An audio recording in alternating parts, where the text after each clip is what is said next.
تم جنگجو قوم کے فرد ہو، فن سپاہ گری تمہارا قومی پیشہ ہے۔ ہر مسلمان اللہ کا سپاہی ہے، مگر ایمان اور کردار بنیادی شرط ہے۔ تم پرندوں سے ہی دل بہلایا کرو۔ سپاہ گری اس آدمی کے لیے ایک خطرناک کھیل ہے جو عورت اور شراب کا دل دادا ہو۔ میں تم سے درخواست کرتا ہوں کہ میرے ساتھ تعاون کرو اور میرے ساتھ جہاد میں شریک ہو جاؤ۔ اگر یہ نہ کر سکو تو میری مخالفت سے باز آ جاؤ، میں تمہیں کوئی سزا نہیں دوں گا۔ اللہ تمہارے گناہ معاف کرے، آمین۔ صلاح الدین ایوبی۔ ایک یورپی مورخ لین پول لکھتا ہے، صلاح الدین ایوبی کے ہاتھ جو مال غنیمت لگا اس کا کوئی حساب نہیں تھا۔ جنگی قیدی بھی بے انداز تھے۔ صلاح الدین ایوبی نے تمام تر مال غنیمت 3 حصوں میں تقسیم کیا۔ ایک حصہ جنگی قیدیوں میں تقسیم کر کے انہیں رہا کر دیا، دوسرا حصہ اپنے سپاہ اور غریبوں میں تقسیم کیا، اور تیسرا حصہ مدرسہ نظام الملک کو دے دیا۔ اس نے اسی مدرسے سے تعلیم حاصل کی تھی، نہ خود کچھ رکھا نہ اپنے کسی جرنیل کو کچھ دیا۔ اس کا نتیجہ یہ ہوا کہ جنگی قیدی، جن میں بہت سے مسلمان تھے اور باقی غیر مسلم، رہا ہو کر صلاح الدین ایوبی کے کیمپ میں جمع ہو گئے اور اس کی اطاعت قبول کر کے اپنی خدمات اس کی فوج کے لیے پیش کر دیں۔ ایوبی کی کشادہ ظرفی اور عظمت دور دور تک مشہور ہو گئی۔ اس سے پہلے حسن بن صبا کے پراسرار فرقے فدائی، جنہیں یورپی مورخوں نے قاتلوں کا گروہ لکھا ہے، صلاح الدین ایوبی پر 2 بار قاتلانہ حملے کر چکے تھے، لیکن خدائے ذوالجلال کو اپنے اس عظیم مرد مجاہد سے بہت کام لینا تھا۔ دونوں بار ایک معجزہ ہوا کہ اسلام کا محافظ بال بال بچ گیا۔ اس پر تیسرا قاتلانہ حملہ اس وقت ہوا جب وہ اپنے مسلمان بھائیوں اور صلیبیوں کی سازش کی چٹان کو شمشیر سے ریزہ ریزہ کر چکا تھا۔ امیر سیف الدین میدان سے بھاگ گیا تھا، مگر وہ صلاح الدین ایوبی کے خلاف حسد اور کینے سے باز نہ آیا۔ اس نے حسن بن صبا کے قاتل فرقے کی مدد حاصل کر لی۔ یہ فرقہ ایک مدت سے اسلام کی آستین میں سانپ کی طرح پل رہا تھا۔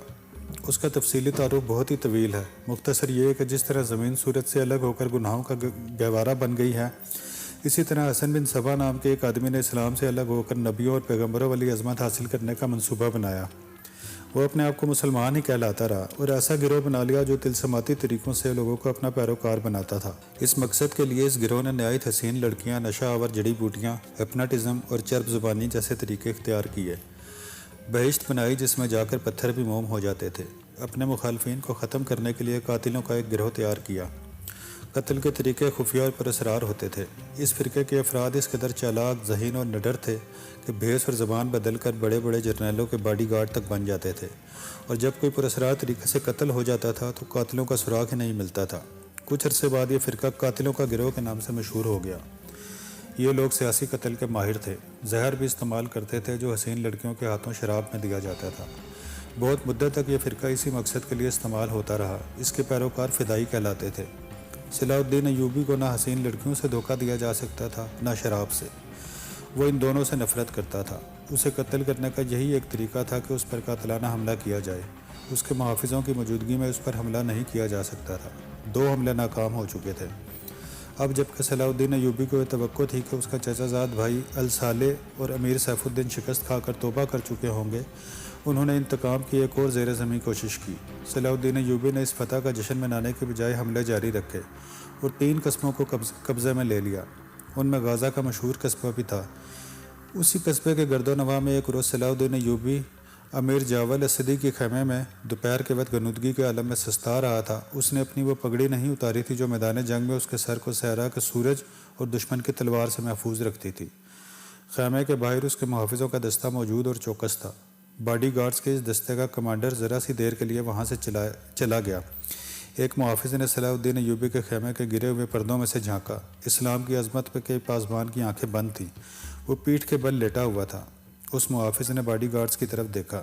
ان میں سے 3-4 باڈی گارڈز نے اس کی طرف دیکھا۔ محافظ نے اپنی آنکھیں بند کر کے کھولیں۔ 3-4 محافظ اٹھے اور دوسروں کو باتوں میں لگا لیا۔ محافظ خیمے میں چلا گیا، کمر بند سے خنجر نکالا، دبے پاؤں چلا اور پھر چیتے کی طرح سوئے ہوئے صلاح الدین ایوبی پر جست لگائی۔ خنجر والا ہاتھ اوپر اٹھا۔ عین اسی وقت صلاح الدین ایوبی نے کروٹ بدل لی۔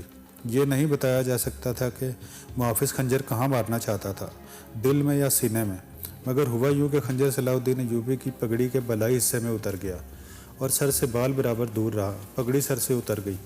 صلاح الدین ایوبی بجلی کسی تیزی سے اٹھا۔ اسے یہ سمجھنے میں دیر نہ لگی کہ یہ سب کیا ہے۔ اس پر اس سے پہلے ایسے 2 حملے ہو چکے تھے۔ اس نے اس پر بھی حیرت کا اظہار نہ کیا کہ حملہ آور اس کے اپنے باڈی گارڈز کے لباس میں تھے، جسے اس نے خود اپنی باڈی گارڈز کے لیے منتخب کیا تھا۔ اس نے ایک سانس جتنا عرصہ بھی ضائع نہ کیا۔ حملہ آور اس کی پگڑی سے خنجر کھینچ رہا تھا۔ ایوبی سر سے ننگا تھا۔ اس نے حملہ آور کی ٹھوری پر پوری قوت سے گھوسا مارا۔ ہڈی ٹوٹنے کی آواز آئی۔ حملہ آور کا جبڑا ٹوٹ گیا تھا۔ وہ پیچھے کو گرا اور اس کے منہ سے ہیبت ناک آواز نکلی۔ اس کا خنجر صلاح الدین ایوبی کی پگڑی میں رہ گیا تھا۔ ایوبی نے اپنا خنجر نکال لیا۔ اتنے میں 2 محافظ دوڑتے اندر آئے۔ ان کے ہاتھوں میں تلواریں تھیں۔ صلاح الدین ایوبی نے انہیں کہا کہ اسے زندہ پکڑ لو، مگر یہ دونوں محافظ صلاح الدین ایوبی پر ٹوٹ پڑے۔ صلاح الدین ایوبی نے ایک خنجر سے 2 تلواروں کا مقابلہ کیا۔ یہ مقابلہ 1-2 منٹ کا تھا، کیونکہ تمام باڈی گارڈز اندر آ گئے تھے۔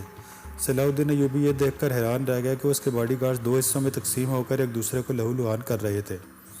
اسے چونکہ معلوم نہیں تھا کہ ان میں اس کا دشمن کون ہے اور دوست کون ہے، وہ اس مارکے میں شریک نہ ہو سکا۔ کچھ دیر بعد جب باڈی گارڈز میں سے چند ایک مارے گئے، کچھ بھاگ گئے اور بعض زخمی ہو کر بے حال ہو گئے، تو انکشاف ہوا کہ اس دستے میں جو صلاح الدین ایوبی کی حفاظت پر مامور تھا، 7 محافظ فدائی تھے جو صلاح الدین ایوبی کو قتل کرنا چاہتے تھے۔ انہوں نے اس کام کے لیے صرف ایک فدائی خیمے میں بھیجا تھا۔ اندر صورتحال بدل گئی، چنانچہ باقی بھی اندر چلے گئے۔ اصل محافظ بھی اندر گئے۔ وہ صورتحال سمجھ گئے اور صلاح الدین ایوبی بچ گیا۔ اس نے اپنے پہلے حملے آور کے شہر پر تلوار کی نوک رکھ کر پوچھا کہ وہ کون ہے اور اسے کس نے بھیجا ہے۔ سچ بولنے کے بدلے صلاح الدین ایوبی نے اسے جاں بخشی کا وعدہ دیا۔ اس نے بتا دیا کہ وہ فدائی ہے اور اسے کمشتکن، جسے بعض مورخوں نے کمشتگین لکھا ہے، نے اس کام کے لیے بھیجا تھا۔ کمشتکن الصالح کے ایک قلعے کا گورنر تھا۔ اصل کہانی سنانے سے پہلے یہ ضروری معلوم ہوتا ہے کہ ان واقعات سے پہلے کے دور کو دیکھا جائے۔ صلاح الدین ایوبی کا نام، اس کی عظمت اور تاریخ اسلام میں اس کے مقام اور کارناموں سے کون واقف نہیں؟ ملت اسلامیہ تو اسے بھول ہی نہیں سکتی، مسیحی دنیا بھی اسے ہمیشہ یاد رکھے گی۔ لہٰذا یہ ضروری معلوم نہیں ہوتا کہ صلاح الدین ایوبی کا شجرہ نسب تفصیل سے بیان کیا جائے۔ ہم جو کہانی سنانے لگے ہیں وہ اس نوعیت کی ہے کہ جس کی وسعت کے لیے تاریخ کا دامن تنگ ہوتا ہے۔ یہ تفصیلات وقائع نگاروں اور قلم کاروں کی ریکارڈ کی ہوئی ہوتی ہیں، کچھ سینہ بہ سینہ اگلی نسلوں تک پہنچتی ہیں۔ تاریخ کے دامن میں صلاح الدین ایوبی کے صرف کارنامے محفوظ کیے گئے ہیں۔ ان سازشوں کا ذکر بہت کم آیا ہے جو اپنوں نے اس کے خلاف کیں، اور اس کی بڑھتی ہوئی شہرت اور عظمت کو داغدار کرنے کے لیے اسے ایسی لڑکیوں کے جال میں پھنسانے کی کوشش کی گئی جن کے حسن میں طلسماتی اثر تھا۔ تاریخ اسلام کا یہ حقیقی ڈرامہ 23 مارچ سن 1169 کے روز سے شروع ہوتا ہے، جب صلاح الدین ایوبی کو مصر کا وائس رائے اور فوج کا کمانڈر ان چیف بنایا گیا۔ اسے اتنا بڑا رتبہ ایک تو اس لیے دیا گیا کہ وہ حکمران خاندان کا نونہال تھا، اور دوسرے اس لیے کہ اوائل عمر میں ہی وہ فن حرب و ضرب کا ماہر ہو گیا تھا۔ سپہ گری ورثے میں پائی تھی۔ اس کے ذہن میں حکمرانی کے معنی بادشاہی نہیں، اسلام کی پاسبانی اور قوم کی عظمت اور فلاح و بہبود تھی۔ اس کا جب شعور بیدار ہوا تو پہلی خلش یہ محسوس کی کہ مسلمان حکمرانوں میں نہ صرف یہ کہ اتحاد نہیں، بلکہ وہ ایک دوسرے کی مدد سے بھی گریز کرتے تھے۔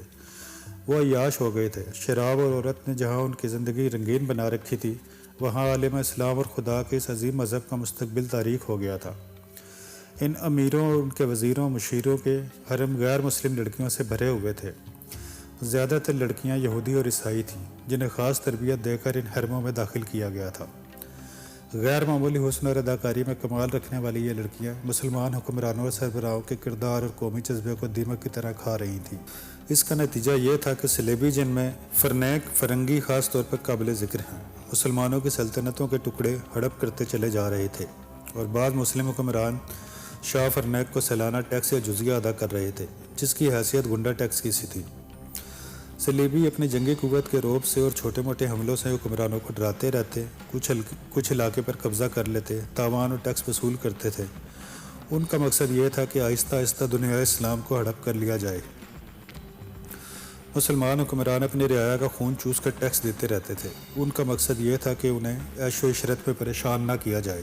فرقہ پرستی کے بیج بھی بو دیے گئے تھے۔ ان میں سب سے زیادہ خطرناک فرقہ حسن بن صبا کا تھا، جو صلاح الدین ایوبی کی جوانی سے 1 صدی پہلے معرض وجود میں آیا تھا۔ یہ مفاد پرستوں کا فرقہ تھا، بےحد خطرناک اور پراسرار لوگ۔ یہ لوگ اپنے آپ کو فدائی کہلاتے تھے، جو بعد میں حشیشین کے نام سے مشہور ہوئے، کیونکہ وہ حشیش نام کی ایک نشہ آور شے سے دوسروں کو اپنے جال میں پھانستے تھے۔ صلاح الدین ایوبی نے مدرسہ نظام الملک میں تعلیم حاصل کی۔ یاد رہے کہ نظام الملک دنیا اسلام کی ایک سلطنت کے وزیر تھے۔ یہ مدرسہ انہوں نے قائم کیا تھا جس میں اسلامی تعلیم دی جاتی اور بچوں کو اسلامی نظریات اور تاریخ سے بہرہ کیا جاتا۔ ایک مورخ ابن الاثر کے مطابق نظام الملک حسن بن صبا کے فدائیوں کے پہلا شکار ہوئے تھے، کیونکہ وہ رومیوں کی توسیع پسندی کی راہ میں چٹان بنے ہوئے تھے۔ رومیوں نے سن 1091 میں انہیں فدائیوں کے ہاتھوں قتل کرایا۔ ان کا مدرسہ قائم رہا۔ صلاح الدین ایوبی نے وہیں تعلیم حاصل کی۔ اسی عمر میں اس نے سپاہ گری کی تربیت اپنے بزرگوں سے لی۔ نور الدین زنگی نے اسے جنگی چالیں سکھائیں، ملک کے انتظامات کے سبق دیے اور ڈپلومیسی میں مہارت دی۔ اس تعلیم و تربیت نے اس کے اندر وہ جذبہ پیدا کر دیا جس نے آگے چل کر اسے صلیبیوں کے لیے بجلی بنا دیا۔ اوائل جوانی میں ہی اس نے وہ ذہانت اور اہلیت حاصل کر لی تھی جو ایک سالار اعظم کے لیے ضروری ہوتی ہے۔ صلاح الدین ایوبی نے فن حرب و ضرب میں جاسوسی، انٹیلیجنس، کمانڈو اور گوریلا آپریشن کو خصوصی اہمیت دی۔ اس نے دیکھ لیا تھا کہ صلیبی جاسوس کے میدان میں آگے نکل گئے ہیں اور وہ مسلمانوں کے نظریات پر نہایت کارگر حملے کر رہے ہیں۔ صلاح الدین ایوبی نظریات کے محاذ پر لڑنا چاہتا تھا جس میں تلوار استعمال نہیں ہوتی۔ اس کہانی میں آگے چل کر آپ دیکھیں گے کہ اس کے تلوار کا وار تو گہرا ہوتا ہی تھا، اس کی محبت کا وار اس سے کہیں زیادہ مار کرتا تھا۔ اس کے لیے تحمل اور بردباری کی ضرورت ہوتی ہے جو اس نے اوائل عمر میں ہی اپنے آپ میں پیدا کر لی تھی۔ اسے جب مصر کا وائس رائے اور کمانڈر ان چیف بنا کر مصر بھیجا گیا تو ان سینئر افسروں نے ہنگامہ برپا کر دیا جو اس عہدے کی آس لگائے بیٹھے تھے۔ ان کی نگاہ میں صلاح الدین ایوبی ابھی طفل مکتب تھا، مگر اس طفل مکتب نے جب ان کا سامنا کیا، اس کی باتیں سنی تو ان کا احتجاج سرد پڑ گیا۔ مورخین لین پول کے مطابق صلاح الدین ایوبی ڈسپلن کا بڑا ہی سخت ثابت ہوا۔ اس نے تفریح، عیاشی اور آرام کو اپنے لیے اور اپنی افواج کے لیے حرام قرار دے دیا۔ اس نے اپنے دماغی اور جسمانی قوتوں کو صرف اس مقصد پر مرکوز کر دیا کہ سلطنت اسلامیہ کو مستحکم کرنا ہے اور صلیبیوں کو اس سرزمین سے نکالنا ہے۔ فلسطین پر وہ ہر قیمت پر قبضہ کرنا چاہتا تھا۔ اس نے یہی مقاصد اپنی فوج کو دیے۔ مصر کا وائس رائے بن کر اس نے کہا، خدا نے مجھے مصر کی سرزمین دی ہے، اس کی ذات باری مجھے فلسطین بھی ضرور عطا کرے گی۔ مگر مصر پہنچ کر اس پر انکشاف ہوا کہ اس کا مقابلہ صرف صلیبیوں سے نہیں بلکہ اپنے مسلمان بھائیوں نے اس کی راہ میں بڑے بڑے حسین جال بچھا رکھے ہیں جو صلیبیوں کے عزائم اور جنگی قوت سے زیادہ خطرناک ہیں۔ مصر میں صلاح الدین ایوبی کا استقبال جن زعماء نے کیا ان میں ناجی نام کا ایک سالار خصوصی اہمیت کا حامل تھا۔ ایوبی نے سب کو سر سے پاؤں تک دیکھا۔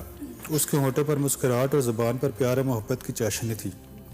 بعض پرانے افسروں نے اسے ایسی نگاہوں سے دیکھا جن میں طنز تھی اور تمسخر بھی تھا۔ مصر میں صلاح الدین ایوبی کا استقبال جن زعماء نے کیا ان میں ناجی نام کا ایک سالار خصوصی اہمیت کا حامل تھا۔ ایوبی نے سب کو سر سے پاؤں تک دیکھا۔ اس کے ہونٹوں پر مسکراہٹ اور زبان پر پیار و محبت کی چاشنی تھی۔ بعض پرانے افسروں نے اسے ایسی نگاہوں سے دیکھا جن میں طنز اور تمسخر بھی تھا۔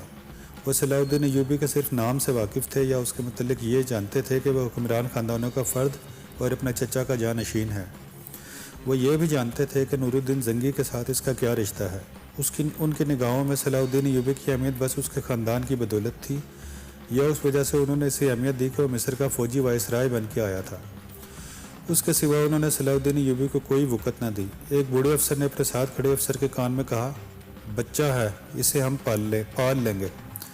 مورخ اور اس وقت کے وقائع نگار یہ نہیں بتا سکتے کہ صلاح الدین ایوبی نے ان لوگوں کی نظریں بھانپ لی تھی یا نہیں۔ وہ استقبال کرنے والے اس ہجوم میں بچہ لگ رہا تھا۔ البتہ جب وہ ناجی کے سامنے مسافے کے لیے رکا تو ایوبی کے چہرے پر تبدیلی سی آ گئی تھی۔ وہ ناجی سے ہاتھ ملانا چاہتا تھا لیکن ناجی جو اس کے باپ کی عمر کا تھا سب سے پہلے درباری خوشامدیوں کی طرح جھکا، پھر ایوبی سے بغل گیر ہو گیا۔ اس نے ایوبی کی پیشانی چوم کر کہا، میرے خون کا آخری قطرہ بھی تمہاری جان کی حفاظت کے لیے بہے گا۔ تم میرے پاس زنگی اور شرکو کی امانت ہو۔ میری جان عظمت اسلام سے زیادہ قیمتی نہیں۔ صلاح الدین ایوبی نے ناجی کا ہاتھ چوم کر کہا، محترم اپنے خون کا ایک ایک قطرہ سنبھال کر رکھیے، صلیبی سیاہ گھٹاؤں کے مانند چھا رہے ہیں۔ ناجی جواب میں صرف مسکرایا جیسے صلاح الدین ایوبی نے کوئی لطیفہ سنایا ہو۔ صلاح الدین ایوبی اس تجربے کار سالار کی مسکراہٹ کو غالباً نہیں سمجھ سکا۔ ناجی فاطمی خلافت کا پروردہ سالار تھا۔ وہ مصر میں باڈی گارڈز کا کمانڈر تھا جس کی نفری 50,000 تھی اور ساری کی ساری نفری سوڈانی تھی۔ یہ فوج اس دور کے جدید ہتھیاروں سے مسلح تھی اور یہ فوج ناجی کا ہتھیار بن گئی تھی جس کے زور پر وہ بے تاج بادشاہ بنا بیٹھا تھا۔ وہ سازشوں اور مفاد پرستی کا دور تھا۔ اسلامی دنیا کی مرکزیت ختم ہو چکی تھی۔ صلیبیوں کی بھی نہایت دلکش تخریب کاریاں شروع ہو چکی تھی۔ زر پرستی اور تعیش کا دورہ تھا۔ جس کے پاس ذرا سے بھی طاقت تھی اسے وہ اپنے اقتدار کے تحفظ کے لیے اور دولت سمیٹنے کے لیے استعمال کرتا تھا۔ سوڈانی باڈی گارڈز فوج کا کمانڈر ناجی مصر میں حکمرانوں اور دیگر سربراہوں کے لیے دہشت بنا ہوا تھا۔ خدا نے اسے سازش ساز دماغ دیا تھا۔ اسے اس دور کا بادشاہ ساز کہا جاتا تھا۔ بنانے اور بگاڑنے میں خصوصی مہارت رکھتا تھا اس نے صلاح الدین ایوبی کو دیکھا تو اس کے چہرے پر بالکل اسی طرح مسکراہٹ آ گئی جس طرح کمزور سی بھیڑ کو دیکھ کر بھیڑیے کے دانت نکل آتے ہیں۔ ایوبی اس زہر خون کو نہ سمجھ سکا۔ اس کے لیے سب سے زیادہ اہم آدمی ناجی ہی تھا، کیونکہ وہ 50,000 باڈی گارڈز کا کمانڈر تھا اور صلاح الدین ایوبی کو اس فوج کی ضرورت تھی۔